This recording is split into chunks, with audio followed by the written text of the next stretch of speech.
1,36,000 करोड़ रुपए हमें मिल गए होते तो हम करीब करीब 3 लाख छात्रों को एकलव्य प्रशिक्षण योजना 70 साल के लिए दे सकते थे। अगर ये 1,36,000 करोड़ हमें मिल गए होते तो जल जीवन मिशन के तहत पेयजल की समस्या जड़ से समाप्त हो गई होती।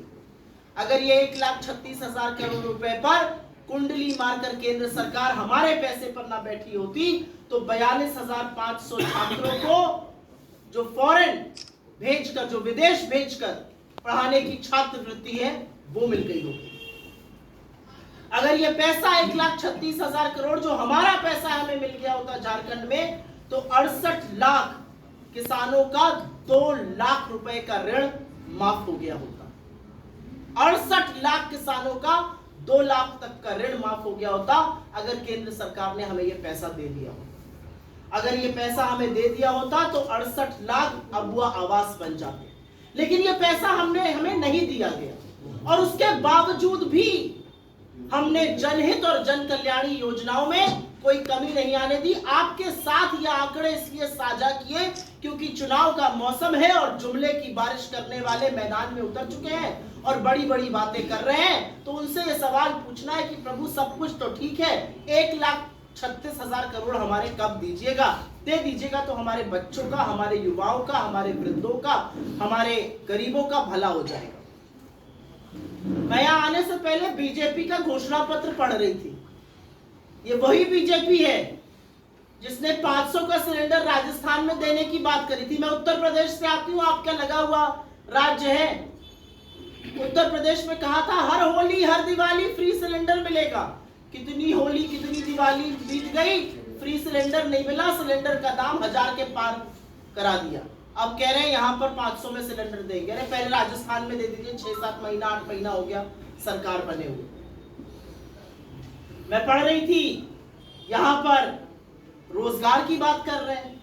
अरे 2 करोड़ जो सालाना रोजगार बनने थे अभी तक 11 करोड़ बन जाने थे, उनका क्या हुआ?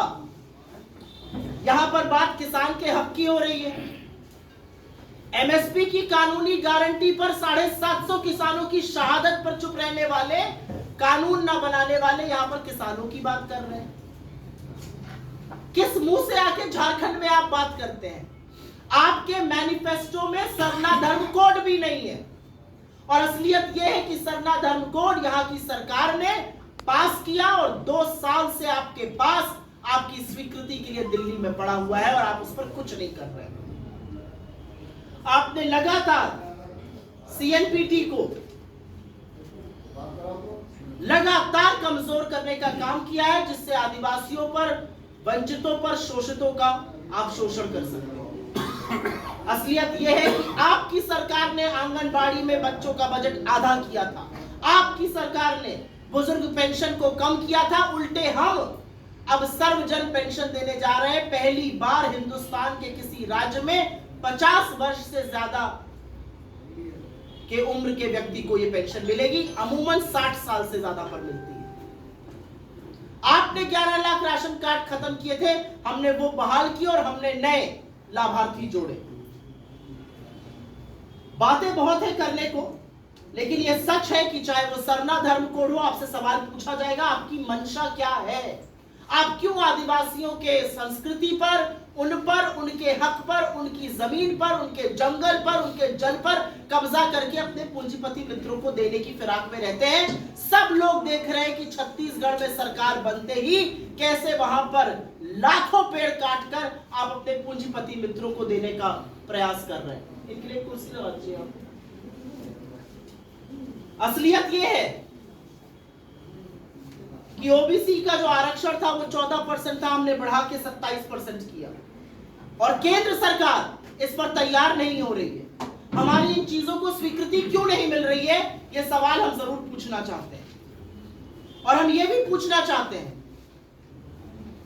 कि औनी पौनी हल्की बातें करके चुनाव के मुद्दों से भटकाने वाले लोग आखिर में क्या चाहते हैं झारखंड के लिए? आखिर में वो क्या चाहते हैं झारखंड की जनता के लिए?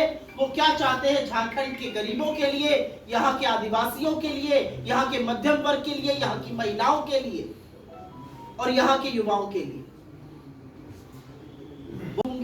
और वो सवालों का जवाब देना जरूरी है। लेकिन एक बात कहना चाहती हूं, नरेंद्र मोदी जी आए, आज झारखंड में है शायद, लंबी लंबी बातें करेंगे, लंबे लंबे जुमले भी फेंकेंगे और चले जाएंगे। उनसे पूछिएगा हमारे 1,36,000 करोड़ हमें कब मिलेंगे, और उनसे जरूर पूछिएगा कि परिवारवाद की बात आप करते हैं। 68 में से 33 टिकट आपने परिवार के लोगों को दिया। मुझे कोई आपत्ति नहीं है परिवार से, जिसका परिवार होता है उसको परिवार की चिंता होती है। जो परिवार की चिंता करता है वो आस पड़ोस के लोगों की भी चिंता करता है, बच्चों की चिंता करता है, युवाओं की चिंता करता है। यह असलियत है। आपने अर्जुन मुंडा की पत्नी को टिकट दिया, आपने रघुवर दास की बहू को टिकट दिया, आपने चंपई सोरेन के बेटे को टिकट दिया। ऐसा कौन है जिसको आपने टिकट नहीं दिया? 33 टिकट आपने परिवार से संबंधित लोगों पर दिया, और आप यहाँ के परिवारवाद की बात करिएगा। मेरा अपना मानना है, जो कोई व्यक्ति जनता के माध्यम से चुनकर आ जाता है उस पर इस तरह का ठप्पा नहीं लगाना चाहिए। जनता जिस पर मोहर अपने आशीर्वाद की लगा देती है वो लोकतांत्रिक तरीके से चुनकर आता है। परिवारवाद कहकर आप जनता का मनोबल, जनता के मताधिकार, जनता के मत का अपमान करते हैं। लेकिन क्योंकि आप परिवारवाद की बात करते हैं तो यह 33 टिकट की असलियत बता दीजिए आज, क्यों और कैसे इनको दिया गया। और असलियत यह है कि बीजेपी के पास ना कोई नीति है, ना कोई दृष्टि है, ना कोई दृष्टिकोण है, ना कोई व्यापक समझ है। असलियत यह है कि उनको एक नेता भी इंपोर्ट करके लाना पड़ा जो एक सेफ सीट ढूंढते रह गए, और अब जो सीट मिली है वहां पर हारने की कगार पर है। असलियत यह है कि एक दूसरे का मुंह देखने को तैयार नहीं, और असलियत यह है कि असम के मुख्यमंत्री को लाकर यहां पर बिठा दिया गया है, और वो वही कर रहे हैं जो बीजेपी करती है, जिसके बिना वो चुनाव नहीं लड़ सकते हैं, चाहे वो हिंदू मुसलमान हो, चाहे वो हिंदुस्तान पाकिस्तान हो, चाहे वो विभाजन की बात हो। हम मोहब्बत की बात करते हैं, हम प्रेम की बात करते हैं, हम उन लोगों की बात करते हैं जिनको संविधान ने हक दिया है। और मेरे नेता जैसे कहते हैं, इस देश के संविधान की रक्षा के लिए अगर हमें अपने प्राणों की आहुति देनी पड़े तो हम देने के लिए तैयार हैं। ये संविधान है जो आदिवासियों को, दलितों को, पिछड़ों को, गरीबों को उनका हक देता है, जिस हक को मारने की कोशिश भाजपा बार बार करती है। झारखंड की जनता देवतुल्य है, सम्मानित है और बहुत समझदार है। और जहां से भी खबर आ रही है हमारी दोबारा से सरकार बनने जा रही है, हम अपनी जन कल्याणी जनहित योजनाएं जारी रखेंगे, उनको और भी बेहतर बनाएंगे। और झारखंड एक चीज का हिसाब जरूर करेगा, झारखंड हिसाब करेगा अपने चुने हुए मुख्यमंत्री के तिरस्कार का, उसको प्रताड़ित होने का, उसके साथ जो अत्याचार हुआ उसका। झारखंड हिसाब करेगा कि जब चुनाव हो रहा था, जनरल इलेक्शन, तो झारखंड के मुख्यमंत्री को 2 दिन के लिए भी प्रचार के लिए नहीं निकलने दिया गया था। झारखंड बहुत सारे हिसाब करने जा रहा है। झारखंड देख रहा है कि कांग्रेस की सरकारें तेलंगाना में, कर्नाटका में, हिमाचल में कैसे चल रही है, और झारखंड ये भी देख रहा है कि छत्तीसगढ़ में आदिवासियों के साथ क्या हो रहा है, मध्य प्रदेश में महिलाओं के साथ क्या हो रहा है, यूपी में गरीबों के साथ क्या हो रहा है। झारखंड सब कुछ देख रहा है, और झारखंड सब कुछ देखकर, सब समझकर नीतिगत फैसला करेगा। मुझे पूरा भरोसा है हमें पुनः सेवा का अवसर देगा। आपके सवालों का स्वागत है। ये है कि कांग्रेस और जेएमएम यहाँ के आदिवासियों को बरगला रही है, उसे गुमराह कर रही है। यूसीसी हम लाएंगे तो उसमें आदिवासी उससे बाहर रहेंगे, ये आरोप है कि बरगला रही है आदिवासियों को। बीजेपी की 19 राज्यों में सरकार है इस देश में, 19, 1 नहीं, 2 नहीं, 3 नहीं, 4 नहीं, 5 नहीं, 19 राज्यों में सरकार है। ले आए ना बाकी जगह यूसीसी। आप सरना धर्म कोड की बात नहीं करते अपने बजट में, किस मुंह से आप आदिवासियों का नाम लेते हैं? हमने यहां से पास करके भेजा हुआ है, 2 साल से आप उस पर कुंडली मार के बैठे हुए हैं। जहां पर इतने आदिवासी हैं वहां का 1,36,000 करोड़ रुपए बकाया आपने रखा हुआ है, जो इनके लाभ के लिए इस्तेमाल होना चाहिए था। बीजेपी किस मुंह से बातें करती है? बीजेपी चुनाव आने पर शगुफे छोड़ती है। अभी चुनाव खत्म हुआ था, एक वन नेशन वन इलेक्शन का शगुफा छोड़ा गया था, अभी खत्म हुआ है, अब एक ये यूसीसी का छोड़ा जा रहा है। ये इस देश का संविधान है, हमारे लिए इससे ज्यादा सम्मानित और इससे ज्यादा पवित्र दूसरा कोई ग्रंथ नहीं है। ये देश इस संविधान से चलेगा, क्योंकि ये संविधान इस देश के दलित को, इस देश के आदिवासी को, इस देश के पिछड़े को, इस देश के गरीब को, इस देश की महिला को वो हक देता है जो देश के सबसे अमीर आदमी का है, जो देश के प्रधानमंत्री का है, जो देश में किसी पुरुष का है। इस संविधान पर आंच आएगी तो हम बिल्कुल खड़े हो जाएंगे। और बीजेपी इस संविधान से चिढ़ती है। आपको याद होगा चुनाव के पहले उनके तमाम लोग संविधान बदलने की बात करते थे। संविधान बदलेगा तो किसका बुरा होगा? इन्हीं आदिवासियों का बुरा होगा। आदिवासियों की बात करना चाहती है बीजेपी, आए एक डिबेट करे। क्यों छत्तीसगढ़ के जंगल काट काट के पूंजीपतियों को दिए जा रहे हैं? क्यों धारावी में गरीबों की बस्तियां उजाड़कर अडानी को दी जा रही है? क्या बात करती है बीजेपी? किसी का भला नहीं करना है, सिर्फ और सिर्फ अडानी महाघोटाले को और बढ़ाना है। 3.25 करोड़ लाख 3 लाख करोड़ दिए, वो 1,36,000 मांग रही है। सवाल ये उठता है कि जो आपको पैसे दिए गए उसमें 55% जो कंट्रीब्यूशन है वो केंद्र का है और आपने जो खर्च की वो 50% भी खर्च नहीं किए, उन्होंने कहा। मैं आपके जो सवाल है उसमें जो शब्द आपने इस्तेमाल किया और मुझे पूरा विश्वास है वो आपका शब्द नहीं है, वो बीजेपी का शब्द है। अपने नाना के घर से लाए थे पैसे, मोदी जी के दादा के घर से आया था पैसा। इस देश की सम्मानित जनता का पैसा है वो हर करदाता का पैसा है। इस देश का गरीब से गरीब आदमी जीएसटी देता है, आटे और दही पर जीएसटी दे रहा है। आप जैसे लोग इनकम टैक्स देते हैं, मेरे जैसे लोग इनकम टैक्स देते हैं। गरीब से गरीब आदमी DSLI तक पर तो जीएसटी दे रहा है, हवाई चप्पल पर तो जीएसटी दे रहा है, 400 रुपए की शर्ट पर तो जीएसटी आप वसूल रहे हैं। गरीब आदमी भी टैक्स देता है। ये देश की जनता का पैसा है। बीजेपी के कोषाध्यक्ष ने साइन नहीं किया ये पैसा। पूरा पहले मुझे बोलने दीजिए। ये बीजेपी के कोषाध्यक्ष ने चेक साइन नहीं किया है। तो जो हमारा है हम उसके बारे में बिल्कुल पूछेंगे। हर राज्य को केंद्र के तरफ से पैसा आता है, इसमें कोई दो राय नहीं है। तो 55 दिया और हमने 50 खर्चा किया, ये सब बरगलाने की बातें हैं। खनन का 1,36,000 करोड़ आपके पास क्यों है? अगर आपके दो भाई हो और आपके भाई से आपका कितना भी प्यार हो या कितनी भी नफरत हो, अगर वो आपका पैसा मार के बैठेगा तो आप सवाल पूछिएगा। वो सवाल हम केंद्र सरकार से पूछ रहे हैं, इसके अलावा बाकी बदलाने की बात। मैडम इसी में एक सवाल है कि ये 1,36,000 करोड़ कब का बकाया है? ये ड्यूरेशन क्या है? उन लोगों का आरोप है कि कांग्रेस की सरकारों ने झारखंड को नहीं दिया। इवन शिबू सोरेन जब कोयला मंत्री थे उस दौरान का ये पैसा है, तो क्या ये सही है? देखिए ऐसा है, बीजेपी की एक फितरत है। जैसे इंडिया भी एक सीरीज हार गई तो मैं इंतजार कर रही थी कि बीजेपी का कोई तो ये व्यक्ति कहे कि नेहरू जी की वजह से हार गई। तो बीजेपी की जो विफलताएं हैं, जितनी विफलताएं हैं, वो कांग्रेस पर मरने की आदत है। आप 1-2 साल की सरकार चला रहे होते तो आपकी बात हम मान जाते।